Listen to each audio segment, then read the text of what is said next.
Friends, आज આપણે unit 3 એમાં રીડ 1 મેનેજ યોર સ્ટ્રેસ એની આપણે ચર્ચા કરશું. મિત્રો,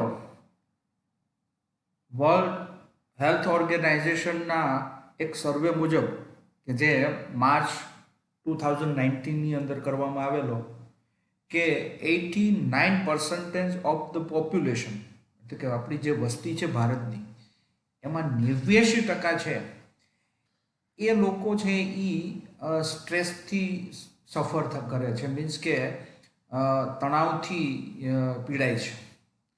તો આ આંકડો છે એ બહુ ભયંકર કહી શકાય.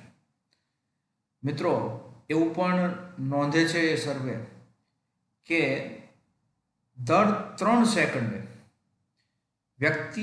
એક વ્યક્તિ છે એ સુસાઇડ કમિટ કરવાનો પ્રયાસ કરે છે, અને એ પણ સ્ટ્રેસને કારણે. તો આ આંકડો છે એ ખરેખર ભયંકર કહી શકાય. અને એવું પણ એક બાબત નોંધવા મળી છે કે વિશ્વની અંદર ભારત છે એમાં જે સ્ટ્રેસ જે ફીલ કરતા હોય તો એનું પ્રમાણ છે એ વર્લ્ડ લેવલે સૌથી મોટા પ્રમાણમાં છે. આ આંકડો છે એ સૌથી મોટો છે. તો ચાલો આપણે એ સ્ટ્રેસ આપણે અંદર હોય તો એને કેવી રીતે આપણે એનું સંચાલન કરી શકીએ અને મેનેજ કરી શકીએ, તો એ બાબતે અહીંયા તમને આ યુનિટ આપવામાં આવેલો છે. તો જોઈએ, એમાં સૌથી પહેલી બાબત છે સ્ટ્રેન્થનિંગ મેન્ટલ ફ્લેક્સિબિલિટી. મિત્રો, ફ્લેક્સિબિલિટી, લવચિકતા કોને કહેવાય? તો આપણે ઘણી વખત બપોરનો સમય છે એ સુવાનો સમય હોય કોઈનો. હવે આ અચાનક કોઈ એમ કે ચાલ ને મારી જોડે કામે, અને પેલાને કોઈ પ્રોબ્લેમ ન હોય કે કંઈ વાંધો નહીં ચાલો, તો આને ફ્લેક્સિબિલિટી કહેવાય. ને ઘણા શું કે નહીં, અત્યારે મારે સૂવું જ પડે, તો એ ફ્લેક્સિબિલિટી કહેવાય નહીં. તો આ લવચિકતા છે એ એમ કે છે કે સ્ટ્રેન્થનિંગ મેન્ટલ ફ્લેક્સિબિલિટી, એટલે જે માનસિક જે લવચિકતા છે, આ ખરેખર જે આવવાની વાત છે એ માનસિક છે કે ભાઈ ચાલો હું તારી જોડે આવીશ. તો એનું જે આખું સ્કેડ્યુલ છે એને તોડી અને એ આવે છે, તો એની અંદર એક શક્તિ છે, તો એ ફ્લેક્સિબિલિટી છે. તો એ તમારી જે માનસિક જે લવચિકતા છે એને કેવી રીતે આપણે સશક્ત કરી શકીએ, તો એ બાબત અહીંયા આપણે સૌથી પહેલાં તો જોઈએ. Mind, emotions and body are all closely interlinked.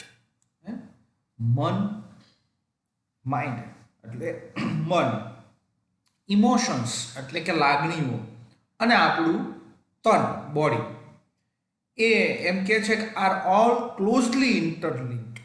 આ તમામ છે એ ગાઢ રીતે જોડાયેલા છે. ક્લોઝલી ઇન્ટરલિંક્ડ એટલે તો કે ગાઢ રીતે જોડાવું, નજીકથી જોડાયેલું હોવું. ઇન્ટરલિંક્ડ એટલે જોડાયેલું હોવું. એન્ડ ઓલવેઝ વર્ક ટુગેધર, અને હંમેશા એ સાથે મળીને કામ કરે છે. વર્ક ટુગેધર એટલે સાથે મળીને કામ કરવું. કોણ સાથે મળીને કામ કરે છે? તો કે આપણું મન, આપણું શરીર અને આપણી જે ભાવનાઓ છે, લાગણીઓ છે, એ ત્રણેય સાથે મળીને કામ કરે છે. It helps you distinguish them more clearly if you try to understand them separately. જો તમે એમ કે છે ઇટ હેલ્પ્સ યુ ડિસ્ટિંગ્વિશ એટલે ડિફરન્શિએટ એટલે કે ભેદ કરવું, ભેદ પારખવું, અને them more clearly if you try to understand them separately એટલે અલગ રીતે.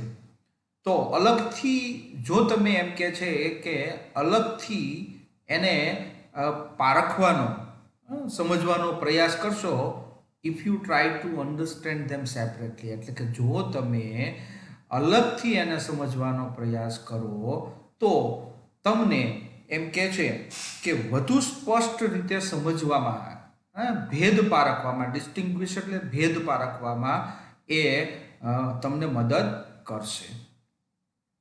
Your mental capacities are your abilities.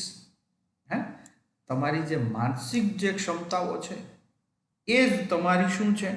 તો કે એ તમારી ધ્યાન કેન્દ્રિત કરવા માટેની ક્ષમતા છે. અહીંયા આપેલું છે abilities two concentrate.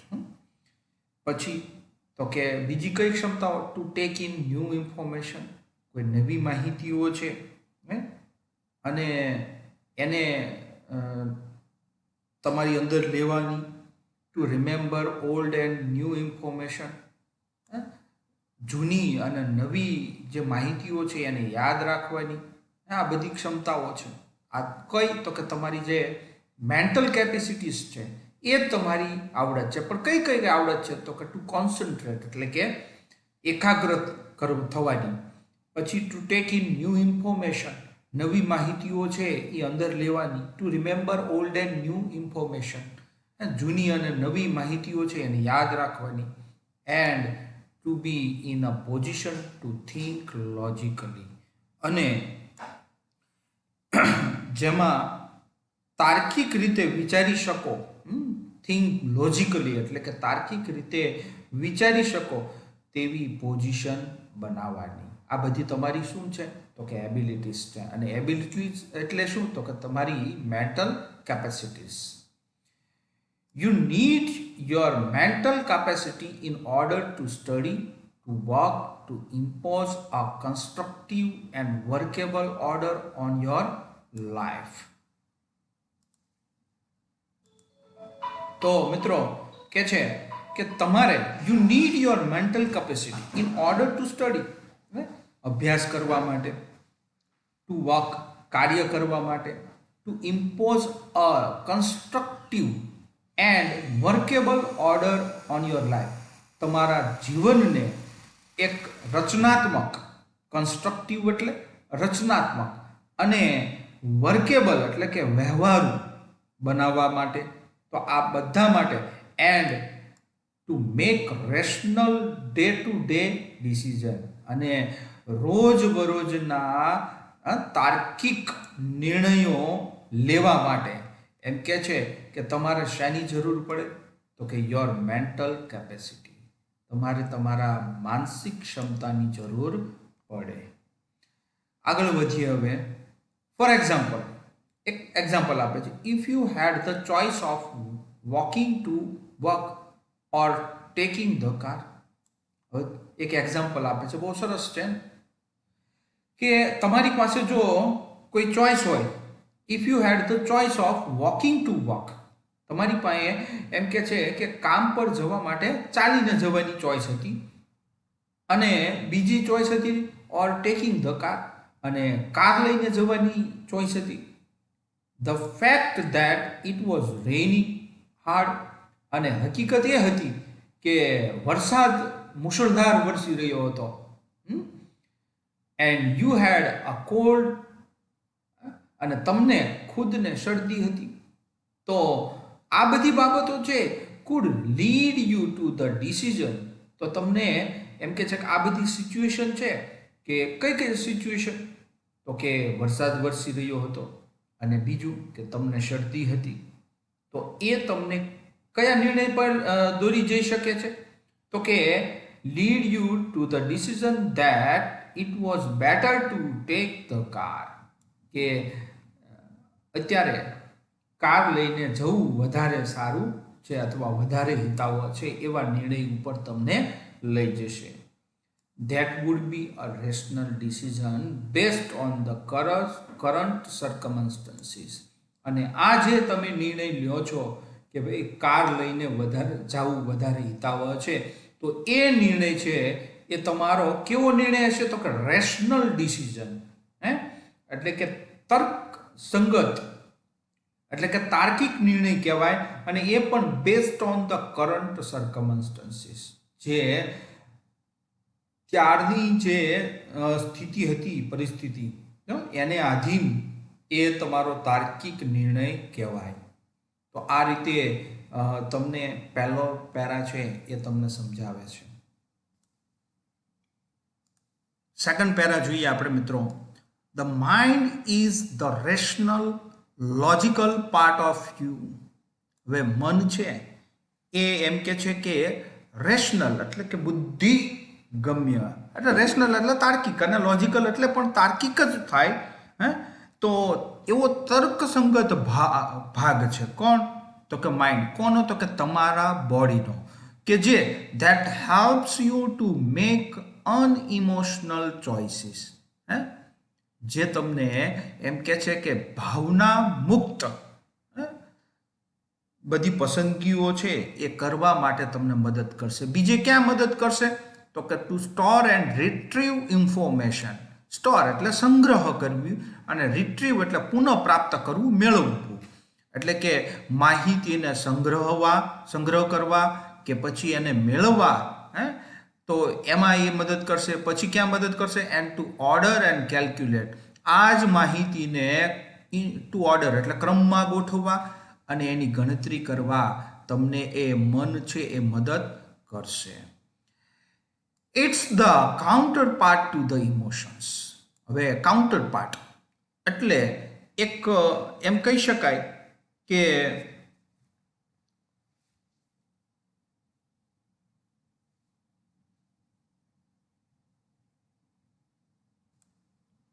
Sorry for technical issue. મિત્રો તો કે છે કે it's the counterpart to the emotions. આ જે માઇન્ડ છે તો એ ભાવના છે, એ ભાવનાઓનું એક સમકક્ષ એક હિસ્સો છે. A good example of the interaction between mind and emotions is examples. હવે એક સરસ મજાનું અહીંયા એક્ઝામ્પલ આપેલું છે. તો એમ કે છે કે ભાવના, માઇન્ડ અને ભાવના વચ્ચેનું જો એની વચ્ચેની જે ઇન્ટરેક્શન એટલે કે વાતચીતનું જો સૌથી સારામાં સારું જો એક્ઝામ્પલ હોય તો એ છે એક્ઝામ નર્વ્સ એટલે કે પરીક્ષાનો ભય, પરીક્ષાનો હાવ. એક્ઝામ નર્વ્સ એટલે પરીક્ષાનો હાવ. Your mental capacity has helped you retain what you have revised. તમારી જે માનસિક જે ક્ષમતાઓ જે છે મેન્ટલ કેપેસિટી એને તો તમને has હેલ્પ્ડ you written what you have revised. તો એમ કે છે કે તમે જે કંઈ રિવાઇઝડ એટલે તો કે આપણે કહે ને રિવિઝન. તો રિવિઝન એટલે તો કે પુનરાવર્તન. તો પુનરાવર્તન કરવું એટલે તમને ખ્યાલ છે કે આપણે જ્યારે પરીક્ષા આવે ત્યારે જે કંઈ કોર્સ ચાલ્યો હોય તો એનું આપણે ફરીને રિવિઝન કરીએ છીએ, એને રિવાજ કર્યું કહેવાય, પુનરાવર્તન કર્યું કહેવાય. તો તમે જે કાંઈ પુનરાવર્તન કરેલું છે તો એ માહિતી જે કાંઈ છે, જે પણ કાંઈ જ્ઞાન છે એને જાળવી રાખવાનું. રિટેન એટલે જાળવી રાખવું. તો એ જાળવી રાખવાનું કામ તમને કોણે કરેલું છે? તો કે તમારી જે મેન્ટલ કેપેસિટી છે એમણે એ કરેલું છે. You know your stuff. અને તમે આ બધું કરેલું છે, વાંચીને ગયા છો એક્ઝામ દેવા માટે, એટલે તમને તમારું જે સ્ટફ છે, એટલે સ્ટફ એટલે શું? તો કે દાખલા તરીકે તમે કોઈ એક્ઝામ દેવા ગયા છો અને આજે ઇંગ્લિશનું પેપર છે તો ઇંગ્લિશના પેપરની અંદર જે કંઈ સિલેબસ છે એમાં શું આવવાનું છે કે શું આવે છે એ સ્ટફ તો એ તમે જાણો છો. But when you enter the exam room, પણ જ્યારે તમે એક્ઝામ રૂમની અંદર પ્રવેશ કરો છો and start getting emotional by expecting difficulties and imagining failures. અને તમે એમ કે છે કે અમુક અપેક્ષિત એવી મુશ્કેલીઓ અને નિષ્ફળતાની કલ્પના દ્વારા તમે પોતાની જાતને ઇમોશનલ ભાવનાથી તમે આખા ભરાઈ જાઓ છો, લાગણીથી ભરાઈ જાઓ છો. એટલે તમને શું કહેવા માગે છે એ હું સમજાવું કે તમે જેવા એન્ટર થાવ છો એક્ઝામની અંદર અને તમારા મનની અંદર કે ભાઈ પેપર અઘરું નીકળ્યું તો આ એક એક્સપેક્ટિંગ ડિફિકલ્ટીઝ કહેવાય. શું કહેવાય? Expecting difficulties. અને ઇમેજિંગ ફેલિયર્સ, અને હું ફેલ થઈશ તો તો આ કલ્પના છે એ શેની કલ્પના કરી છે? તો કે નિષ્ફળતાની. તો એના દ્વારા તમે હવે કેવા બની જાઓ છો? તો કે ભાવુક બની જાઓ છો. એટલે કે છે સ્ટાર્ટ ગેટિંગ ઇમોશનલ. તમે ભાવનાયુક્ત બનો છો. હા, અને ત્યારે ઓલ ઓફ અ સડન, અચાનક જ, એકાએક, the carefully stored information is no longer available. અને ત્યારે તમે જે કાળજીપૂર્વક જે સંગ્રહિત કરેલી જે તમારી માહિતી જે છે મનની અંદર, એટલે જે કંઈ વાંચ્યું છે એ બધું ઇઝ નો લોંગર અવેલેબલ, એ હવે તમને વધારે ત્યાં હાજર રહેતી નથી. ટૂંકમાં ભૂલાઈ જશે. નો લોંગર અવેલેબલ એટલે એ આખી છૂમંતર થઈ જશે. આવું બને છે.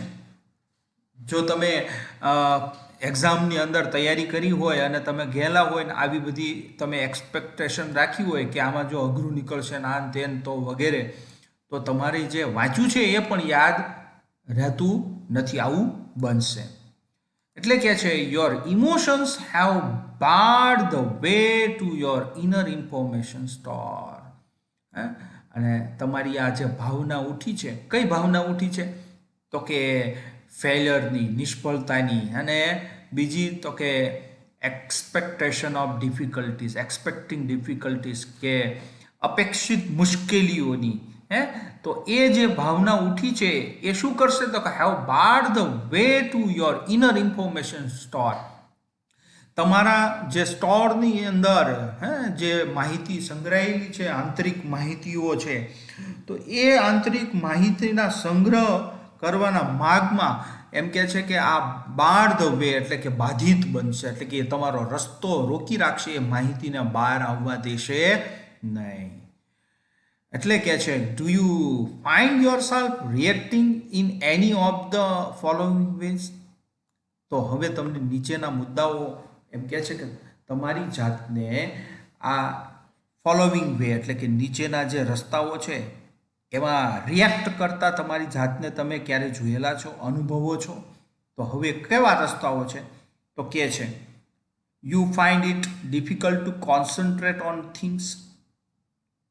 તમને તમારી જાતને કોઈ ચીજો પર એકાગ્ર કરતા તમને અઘરું લાગે છે, તમારા માટે અશક્ય બને છે. તમે દાખલા તરીકે આપણે બોર્ડની અંદર ટીચર છે એ કંઈ ભણાવતા હોય તો તમારું ધ્યાન છે ત્યાં કેન્દ્રિત કરવામાં તમને મુશ્કેલી પડે છે, એવું તમને થાય છે ખરું? Your memory is letting you down frequently. તમારી જે મેમરી છે, યાદદાસ્ત, યાદશક્તિ જેને કહેવાય, એ ક્રમશઃ લેટિંગ ડાઉન એટલે કે ઘટતી જતી હોય એવું કંઈ લાગે છે તમને? ત્યારબાદ you have lots of different things on your mind. તમારા મનની અંદર ઘણી બધી એવી જુદી જુદી ચીજો છે એ તમારા મનની અંદર છે, બરાબર? અલગ અલગ ઘણી બધી વસ્તુઓ છે, but can not grasp a clear thought. Grasp એટલે એને કહેવાય ને કેચઅપ કરવું, કેચ કરવું, એમ ધ્રાણ કરવું. તો એમ કે છે કે તમે એક સ્પષ્ટ વિચાર છે એને પકડી નથી શકતા, એને મેળવી નથી શકતા કે મારે આ જ કરવાનું છે, બીજું કશું કરવાનું નથી. વસ્તુઓ ઘણી બધી હોય, તમારા મનની અંદર ઘણા બધા વિચારો ચાલતા હોય, પણ એમાંથી એક પર્ટિક્યુલર સ્પષ્ટ વિચાર છે તમે મેળવી શકતા નથી. ત્યારબાદનું fourth one, you are often undecided these days. તમે એમ કે છે કે ઘણી વખત ટૂંકમાં આ દિવસોની અંદર, ધીસ ડેઝ એટલે આ દિવસોમાં અનિશ્ચિત તમે દેખાવ છો, વારંવાર અનિર્ણય સ્થિતિમાં હો છો. And this is untypical for you. અને આ તમારા માટે અસામાન્ય છે. સામાન્ય નથી, અસામાન્ય છે. પહેલાં આવું નહોતું થતું પણ હવે આવું થાય છે. ત્યારબાદનું you make longer to do tasks that you were able to complete quite quickly before.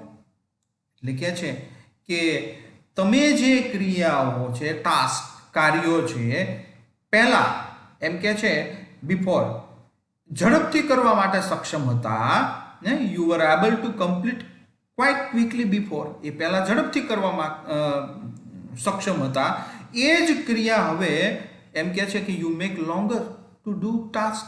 એ જ ક્રિયાઓ કરવા માટે હવે લાંબો સમય લાગે છે, વધારે સમય લાગે છે. આવું થાય છે. You start lots of things but don't finish any. ઘણી બધી વસ્તુઓ, ઘણા બધા કાર્યો છે એ શરૂ કરો છો, પરંતુ સમાપ્ત પૂર્ણ એક પણ થતું નથી. આવું કંઈ તમને થાય છે? આ બધા મુદ્દાઓમાંથી તમને પૂછે છે કે આમાંથી કોઈ પણ સિમ્પટમ્સ તમારામાં છે ખરું?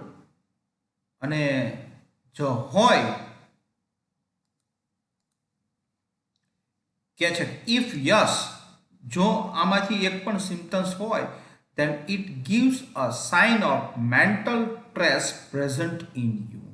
તો એ એમ કે છે જો હોય તો તે પછી તમારામાં માનસિક તણાવ હાજર છે તેની નિશાની આપે છે. It gives a sign. Sign એટલે નિશાની. શેની નિશાની? તો of mental stress present in you, કે માનસિક તણાવ છે એ તમારા અંદર હાજર છે એની નિશાની આપે છે. આ બધા મુદ્દાઓ જો આમાંથી એક પણ હોય તો the better you deal with stress, the less your mental capacity will be affected.